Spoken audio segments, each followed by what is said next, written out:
U.S. blacklists more than 60 Chinese firms. The U.S. Commerce Department announced it's blacklisting Semiconductor Manufacturing International Corporation and more than 60 other Chinese companies to protect U.S. national security. This action stems from China's military civil fusion doctrine and evidence of activities between SMIC and entities of concern in the Chinese military-industrial complex, the Commerce Department said in a statement. Commerce Secretary Wilbur Ross confirmed the move in a Friday morning interview with Fox Business. It was reported first by Reuters overnight. Shares in China's top chipmaker slid 5.2% Friday in Hong Kong on the news.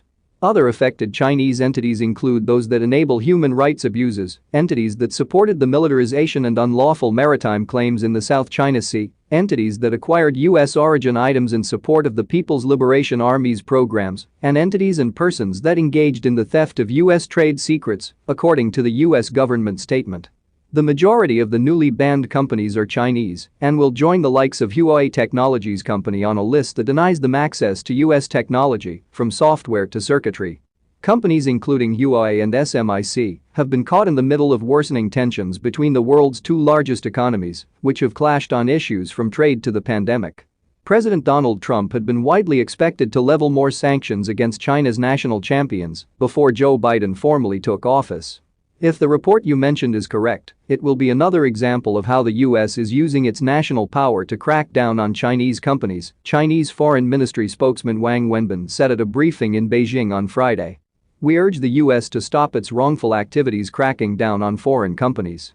The Shanghai-based company, a supplier to Qualcomm Incorporated and Broadcom Incorporated, lies at the heart of Beijing's intention to build a world-class semiconductor industry and wean itself off a reliance on American technology. Washington in turn views China's ascendancy and its ambitions to dominate spheres of technology as a potential geopolitical threat. A blacklisting threatens to cripple its longer-term ambitions by depriving it of crucial gear. SMIC representatives didn't respond to requests for comment. The company had already been laboring under similar, less severe curbs after the Commerce Department in September placed it on a separate export restrictions list, accusing SMIC of supplying the military. Those sanctions took a toll on shares of the company, whose co-CEO Liang Mongsong this week unexpectedly resigned, triggering another sell-off. I'm an icon, man. I'm a girl about a 10. I should fuck her in a Benz.